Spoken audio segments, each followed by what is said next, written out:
Good morning students.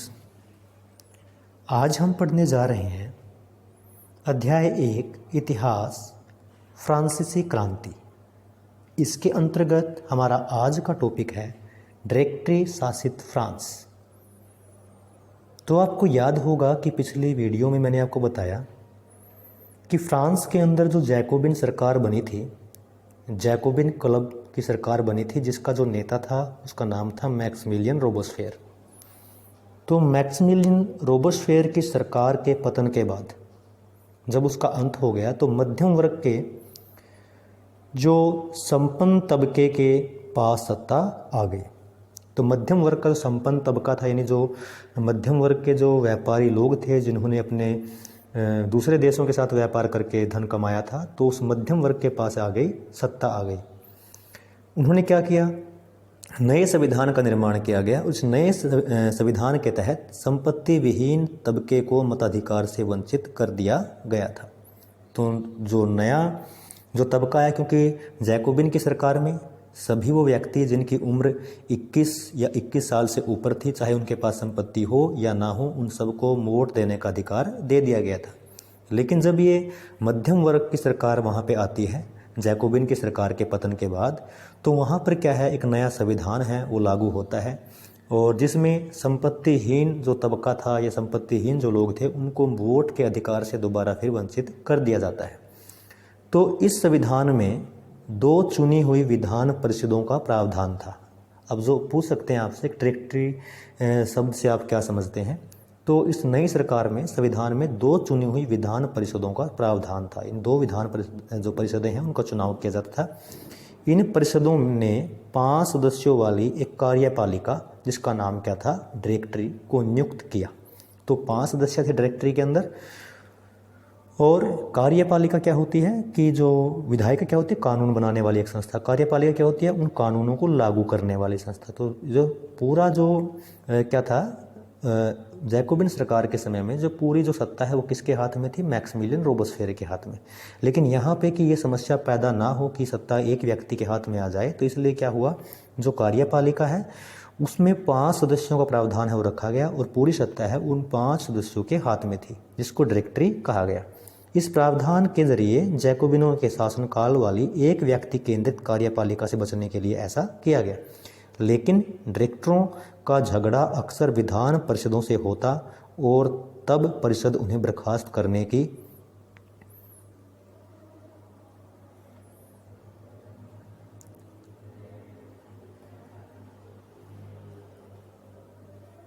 की चेष्टा करती। डायरेक्टरी की राजनीतिक अस्थिरता से सैनिक तानाशाह नेपोलियन बोनापार्ट के उदय का मार्ग प्रशस्त हो गया। तो इस डायरेक्टरी की कमजोरी का फायदा उठा करके, क्योंकि ये डायरेक्टरी के सदस्य थे 5, ये आपस में ही इनका जो झगड़ा है वो होता रहता था, तो इनकी इसी राजनीतिक अस्थिरता का फायदा उठा करके जो सैनिक तानाशाह था जिसका नाम था नेपोलियन, उसने क्या, उसका जो मार्ग है वो साफ हो गया कि फ्रांस के ऊपर क्या है वो अपना कब्जा कर सके या अपना जो शासन है उसको स्थापित कर सके। तो सरकार के स्वरूप ने इन सभी परिवर्तनों के दौरान स्वतंत्रता, विधि सम्मत समानता और बंधुत्व प्रेरक आदर्श है वो बने रहे। इन मूल्यों ने आगामी सदी में न सिर्फ फ्रांस बल्कि बाकी यूरोप के राजनीतिक आंदोलनों को भी प्रेरित किया। तो फ्रांस के ऊपर दोबारा फिर क्या है, जो नेपोलियन बोनापार्ट था उसका जो साम्राज्य है वो स्थापित हो जाता है। ये एक सैनिक तानाशाह था, और अपने तरीके से इसने क्या किया, जो डायरेक्टरी थी उसको भंग कर दिया। और जो लेकिन उसके बावजूद भी क्या है, जो स्वतंत्रता, विधि सम्मत जो न्याय है, स्वतंत्रता क्या होता है कि जो आज़ादी है, विधि सम्मत क्या है, विधान के अनुसार, यानी कानून के समान जो समानता है ना, कानून के द्वारा दी गई समानता, और बंधुत्व यानी भाईचारे की जो भावना है वो फ्रांस के लोगों के अंदर वो चीज़ें हैं वो उनके मनों के अंदर बनी रही, और यूरोप के अंदर जो राजनीतिक आंदोलन जो आगे हुए उनके लिए एक प्रेरणा का स्रोत बनी रही। उसके बाद देखते हैं कि अब आता है, क्या महिलाओं के लिए भी क्रांति हुई, क्या फ्रांस में महिलाओं के लिए भी क्रांति है वो होती है, उसके विषय हम देखते हैं कि महिलाओं की जो स्थिति है वो फ्रांस के अंदर शुरुआत से कैसी रही।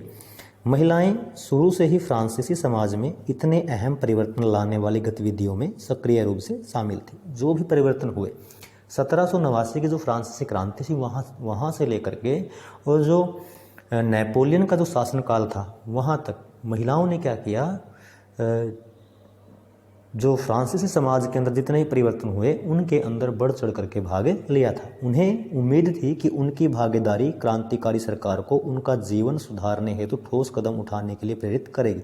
उनको ऐसा लगता था कि उनकी जो स्थिति है समाज के अंदर उसके अंदर भी सुधार आएगा, उनको वोट देने का अधिकार मिलेगा, उनको कुछ राजनीतिक अधिकार है वो दिए जाएंगे, समाज के अंदर उनकी जो स्थिति है वो भी क्या रहेगी, अच्छी होगी। तो इसी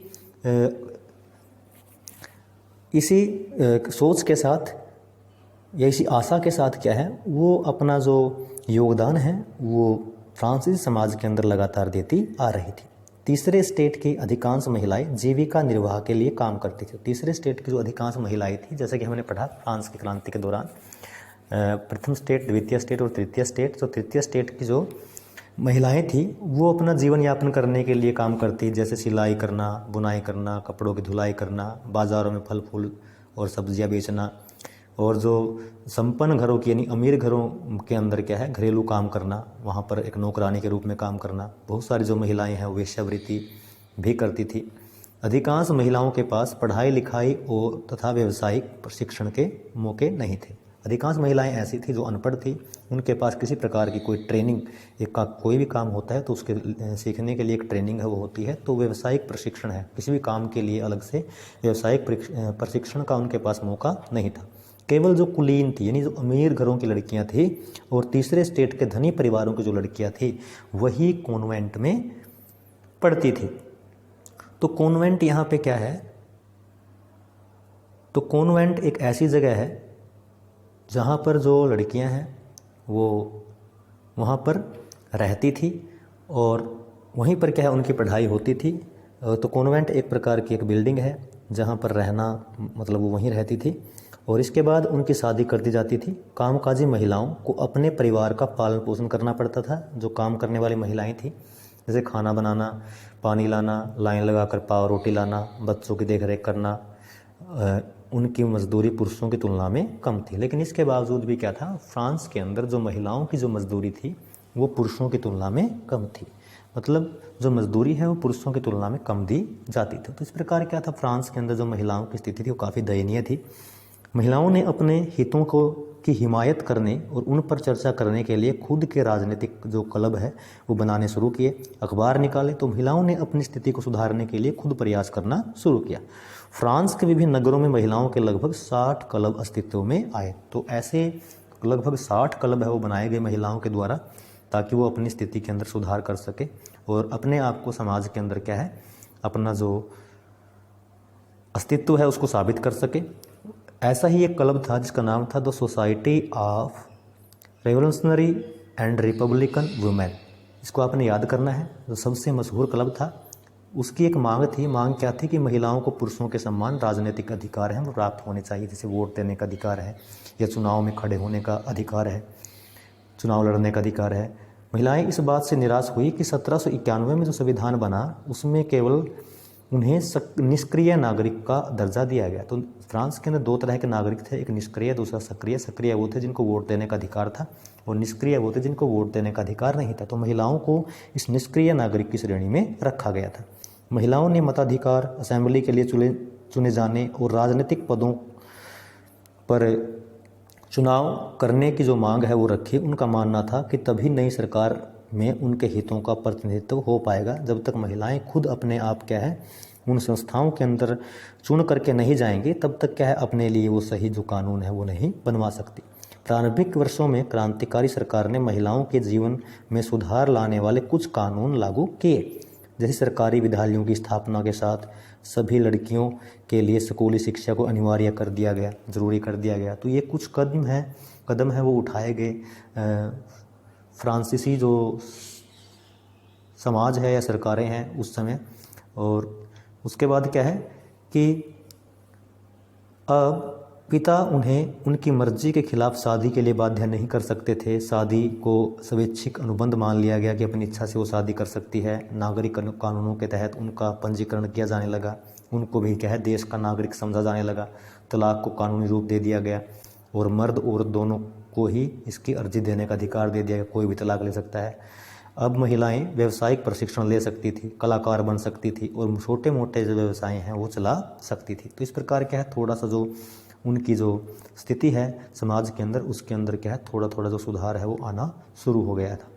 उसके बाद देखते हैं, फिर भी जो राजनीतिक अधिकार हैं उनके लिए महिलाओं को एक लंबा जो संघर्ष है वो करना पड़ा। आतंक राज के दौरान, यानी जो मैक्सिमिलियन रोबोस्फेयर की जो सरकार थी उसके दौरान, सरकार ने महिला क्लबों को बंद करने और उनकी राजनीतिक गतिविधियों पर प्रतिबंध लगाने वाला कानून पास कर दिया था। कई जानी मानी महिलाओं को गिरफ्तार भी किया गया, उनमें से कुछ को फांसी पर भी चढ़ा दिया गया था। तो इसलिए देखिए महिलाओं ने भी क्या किया, अपने अधिकारों के लिए कुर्बानियाँ दी है। जैसे कि मैक्सिमिलियन रोबोस्फेयर की जो सरकार थी जिसको आतंक का राज कहा जाता था, तो उस समय क्या था, उनकी जो गतिविधियां थी, उनकी जो राजनीतिक गतिविधियां थी या उनके क्लब थे, उनको बंद कर दिया गया, उनको गिरफ्तार कर लिया गया, उनको फांसी पर चढ़ा दिया गया। मताधिकार और समान वेतन के लिए महिलाओं का आंदोलन अगली सदी में भी अनेक देशों में चलता रहा। तो महिलाओं को का अपने अधिकारों के लिए जो आंदोलन है वो अनेक देशों में चलता रहा और मताधिकार का संघर्ष 19वीं सदी के अंत तक एवं 20वीं सदी के प्रारंभ तक अंतर्राष्ट्रीय मताधिकार आंदोलन के जरिए जारी रहा। तो ये पूरे विश्व के अंदर ये क्या है, मताधिकार आंदोलन है महिलाओं का, वो चला हुआ था। क्रांतिकारी आंदोलन के दौरान जो फ्रांसीसी महिलाओं की जो राजनीतिक सरगर्मियों को की प्रेरक स्मृति के रूप में जिंदा रखा गया। अंततः सन 1946 में फ्रांस की महिलाओं को मताधिकार हासिल कर लिया। तो 1946 में क्या हुआ, फ्रांस की महिलाओं को वोट देने का अधिकार है वो मिल गया। उसके बाद देखते हैं कि अगला है हमारा कि दास प्रथा का उन्मूलन कैसे हुआ। कि दास प्रथा है उसका उन्मूलन कैसे हुआ, कि उस समय पूरे यूरोप के अंदर जो दास प्रथा है वो कायम थी। तो देखते हैं कि दास प्रथा थी क्या और इसके अंदर क्या होता था। फ्रांसीसी उपनिवेशों में दास प्रथा का उन्मूलन जैकोबिन शासन के क्रांतिकारी सामाजिक सुधारों में से एक था। तो जैकोबिन सरकार ने क्या किया था, मैक्सिमिलियन रोबोस्फेयर ने दास प्रथा को खत्म किया था। न केवल फ्रांस के अंदर बल्कि जो फ्रांस के अधिकार में जितने देश थे या उपनिवेश थे उनके अंदर भी। कैरिबियाई उपनिवेश थे कुछ, जैसे मार्टिनिक है, गोडेलोप है और सेन डोमिंगो, जहाँ पर तंबाकू, नील, चीनी एवं कॉफ़ी जैसी वस्तुओं की जो खेती है या बागान है वो लगे हुए थे। और अपरिचित एवं दूर देश जाने और काम करने के प्रति यूरोपियों की अनिच्छा का मतलब था बागानों में श्रम की कमी। लेकिन जो यूरोपियन लोग थे वो दूर देशों के इन बागानों में जाना नहीं चाहते थे काम करने के लिए। तो इस कमी को यूरोप, अफ्रीका और अमेरिका, यूरोप अगर ट्रायंगल बनाएं तो यहाँ पे अगर यूरोप है, ये अफ्रीका है और ये अमेरिका है, तो इन तीन जो महाद्वीप थे इनके बीच क्या हुआ, ये त्रिकोणीय दास व्यापार है वो हुआ, जिसके माध्यम से इन बागानों के अंदर जो मजदूरों की कमी है उसको पूरा किया गया। इसलिए इसको त्रिकोणीय दास व्यापार है वो भी कहा जाता है। जो फ्रांसीसी सौदागर बोर्दे या नानते बंदरगाह से अफ्रीका तट पर जहाज ले जाते थे और जहाँ पर क्या था, जो ये स्थानीय सरदार थे उनसे वो दास खरीदते थे और इन दासों को दाग कर एवं हथकड़ियाँ डालकर अटलांटिक महासागर के पार कैरिबियाई देशों तक 3 माह की लंबी समुद्री यात्रा के लिए जहाज़ों में ठूस दिया जाता था। वहाँ उन्हें बागान मालिकों को बेच दिया जाता था। दास श्रम के बल पर यूरोपीय बाज़ारों में चीनी, कॉफ़ी, नील की बढ़ती मांग को पूरा करना संभव हुआ। बोर्दे और नानते जो बंदरगाह थे फ्रांस के, उनका जो विकास है वो इस दास व्यापार के कारण ही हुआ था। तो ऐसे जो बंदरगाह थे जो केवल दास व्यापार के लिए प्रसिद्ध थे, तो उनका विकास इसी दास व्यापार के कारण हुआ था। आगे बढ़ते हैं कि 18वीं सदी में फ्रांस में दास प्रथा की ज़्यादा निंदा नहीं हुई। तो 18वीं सदी में क्या दास प्रथा की ज़्यादा निंदा नहीं हुई, ज़्यादा विरोध नहीं हुआ। नेशनल असेंबली में लंबी बहस हुई कि व्यक्ति के मूलभूत अधिकार उपनिवेशों में रहने वाली प्रजा सहित समस्त फ्रांसीसी समाज को प्रदान किए जाएं या नहीं। तो ये लंबी बहस हुई कि जो न केवल फ्रांस के अंदर बल्कि जो फ्रांस के उपनिवेश है, क्या उनके ऊपर भी जो अधिकार जो फ्रांस के व्यक्ति को दिए गए थे, व्यक्ति को जो मूलभूत अधिकार दिए गए थे, क्या वो उनके ऊपर भी लागू होने चाहिए। परंतु दास व्यापार पर निर्भर व्यापारियों के विरोध के भय से तो सरकार को लगा कहीं जो व्यापारी है वो उनके विरोध में न आ जाए। तो जो नेशनल असेंबली थी उसने कोई कानून पारित नहीं किया दासों के लिए, लेकिन अंततः सन 1794 के कन्वेंशन ने फ्रांसीसी उपनिवेशों में सभी दासों की मुक्ति का कानून पारित कर दिया और पर यह कानून एक छोटी सी अवधि तक ही लागू रहा। 10 वर्ष के बाद नेपोलियन ने पुनः न केवल फ्रांस बल्कि फ्रांस के जो उपनिवेशी देश थे उनके ऊपर भी क्या है दास प्रथा दोबारा जो लागू कर दी। और उसके बाद देखिए कि बागान मालिकों को अपने आर्थिक हित साधने के लिए अफ्रीकी निग्रो लोगों को गुलाम बनाने की स्वतंत्रता मिल गई। तो नेपोलियन ने क्या किया, दास प्रथा को दोबारा क्या किया, लागू कर दिया। फ्रांसीसी उपनिवेशों से अंतिम रूप से दास प्रथा का जो उन्मूलन है वो 1848 में हुआ। तो 1848 में जो दास प्रथा है वो फ्रांस से उसका अंत हो गया या वो ख़त्म हो गई। तो इस लेक्चर में इतना ही और अगले लेक्चर में हम अगले टॉपिक के साथ फिर हाजिर होंगे। धन्यवाद।